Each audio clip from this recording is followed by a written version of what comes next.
Nisa, saya dari kelompok 3. Di sini saya sebagai moderator. Di sini saya dan teman saya akan mempresentasikan materi yaitu tentang perdagangan luar negeri. Sebelumnya saya juga akan memperkenalkan teman saya terlebih dahulu. Perkenalkan, nama saya Stefani Hartono dari kelas manajemen 1A. Di sini saya sebagai pemateri. Assalamualaikum warahmatullahi wabarakatuh. Perkenalkan, nama saya Muhammad Abdurrahman Malik dari kelas manajemen 1A. Di sini saya sebagai penyampai materi adanya teori perdagangan secara internasional. Perkenalkan, nama saya Sani Malia Sofia dari manajemen A. Di sini saya menerangkan tentang manfaat dan hambatan perdagangan internasional. Perkenalkan, nama saya Maya Julaiha dari kelas manajemen 1A. Di sini saya menerangkan materi tentang faktor pendorong perdagangan internasional. Perkenalkan, nama saya Muhammad Ridho Waliden, kelas manajemen 1A. Di sini saya menerangkan tujuan perdagangan internasional. Assalamualaikum warahmatullahi wabarakatuh. Perkenalkan, nama saya Vina Dwi Aryani.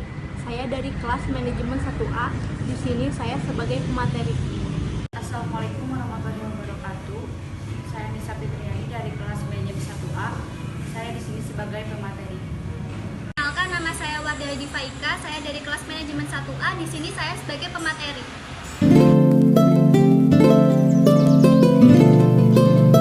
Di sini saya akan menjelaskan tentang materi perdagangan internasional. Perdagangan internasional merupakan perdagangan yang dilakukan oleh negara guna menciptakan siklus perdagangan yang mendunia. Perdagangan internasional dilakukan secara kerjasama bersama negara-negara yang melakukan ekonomi.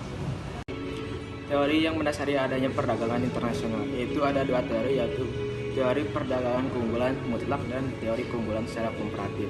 Satu, penjelasan teori keunggulan mutlak. Pada teori keunggulan mutlak dijelaskan bahwa perdagangan secara internasional akan terjadi dan akan menguntungkan suatu negara dengan syarat melakukan produksi menetapkan harga yang lebih rendah dan dibandingkan dengan harga dengan negara lain. Dengan adanya produksi dan efektivitas antara negara bisa dilakukan perdagangan secara internasional. Dua, teori keunggulan komparatif. Di sini saya akan menjelaskan tentang teori keunggulan komparatif. Adanya teori keunggulan komparatif yaitu secara komparatif suatu negara tidak mempunyai keunggulan secara mutlak pada produksi barang pada suatu negara yang bisa melakukan perdagangan secara internasional, memilih barang yang paling efektif dan efisien dengan proses produksi. Maka dengan kejadian tersebut bisa melakukan pertukaran perdagangan secara internasional. Nah, di mana untuk penjelasan dua teori ini, ketika suatu negara ingin melakukan perdagangan internasional, tentunya kita harus melobi-lobi harganya yang bisa saja dilakukan secara lebih rendah, namun dengan kualitas yang sama. Nah, dengan adanya perbandingan harga-harga seperti itu, mungkin saja perdagangan internasional kita akan mempunyai saing berat dengan di perdagangan secara internasional. Faktor pendorong dari perdagangan internasional. Yang pertama, adanya sumber daya alam. Sumber daya alam yang melimpah akan terjadinya produksi. Yang kedua yaitu perbedaan faktor produksi. Yang ketiga yaitu adanya kebutuhan dalam negeri, yaitu suatu barang dan jasa yang tidak ada di dalam negeri. Yang keempat yaitu siklus ekonomi dan perluasan jaringan. Yang kelima yaitu keinginan saling bekerja sama, yaitu dipicu dari keinginan antar negara untuk saling bekerja sama dengan negara lain. Tujuan perdagangan internasional: memperluas pasar perdagangan dan meningkatkan produksi, meningkatkan devisa negara melalui kegiatan ekspor produksi ke negara lain. Di antaranya ada tiga, yaitu satu, meningkatkan pertumbuhan sektor ekonomi, dua, menstabilkan harga barang yang diekspor, tiga, dan menyerap banyak tenaga kerja. Manfaat dari perdagangan internasional adalah satu, memperoleh devisa, memperluas pasar hasil produksi barang dan jasa, memperluas lapangan pekerjaan, dan empat, terjalinnya persahabatan antar negara. Dan hambatan perdagangan internasional adalah terjadinya perang, kualitas sumber daya yang rendah, perbedaan mata uang antar negara, adanya kebiasaan impor dari suatu negara. Beberapa faktor penyebab perdagangan internasional sebagai berikut. 1. Revolusi informasi dan transportasi. Dengan berkembangnya era informasi dan teknologi pemakaian berbasis komputer serta kemajuan dalam bidang informasi. Yang kedua, independensi kebutuhan. Masing-masing negara memiliki keunggulan dan kelebihan di masing-masing aspek dari sumber daya alam, manusia, dan teknologinya. Yang ketiga, liberalisasi ekonomi. Kebebasan dalam melakukan transaksi serta melakukan kerjasama masing-masing negara mencari peluang dalam berinteraksi lewat perdagangan internasional. 4. dimiliki oleh negara lain. Hal ini membuat negara memiliki keunggulan sebagai sumber pendapatan bagi negara tersebut. Yang kelima, kebutuhan devisa. Perdagangan internasional memenuhi kebutuhan devisa suatu negara.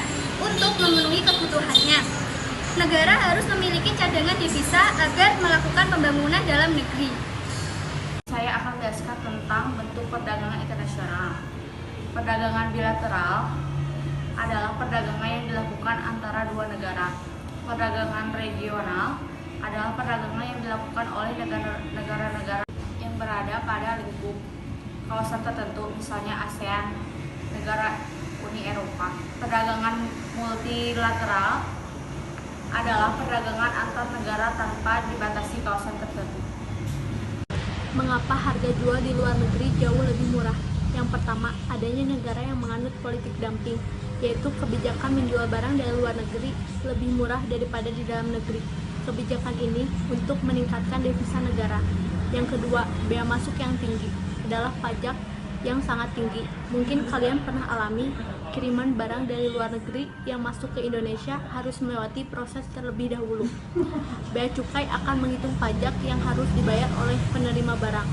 Yang ketiga, adanya proteksi. Proteksi merupakan kebijakan untuk melindungi produk dalam negeri. Dan yang terakhir, kuota. Kuota merupakan kebijakan untuk membatasi jumlah ekspor dan impor barang dari suatu negara.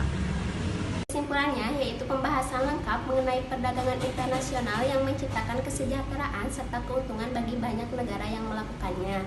Perdagangan ini juga menciptakan siklus ekonomi serta perluasan jaringan ke seluruh negara di dunia yang secara berkelanjutan juga jalan untuk penyediaan lapangan pekerjaan dan juga mempererat kerjasama suatu negara. Cukup sekian yang dapat kelompok 3 sampaikan. Mohon maaf bila ada kesalahan. Wassalamualaikum warahmatullahi wabarakatuh. Kami kelompok 3 manajemen 1A mengucapkan Terima kasih.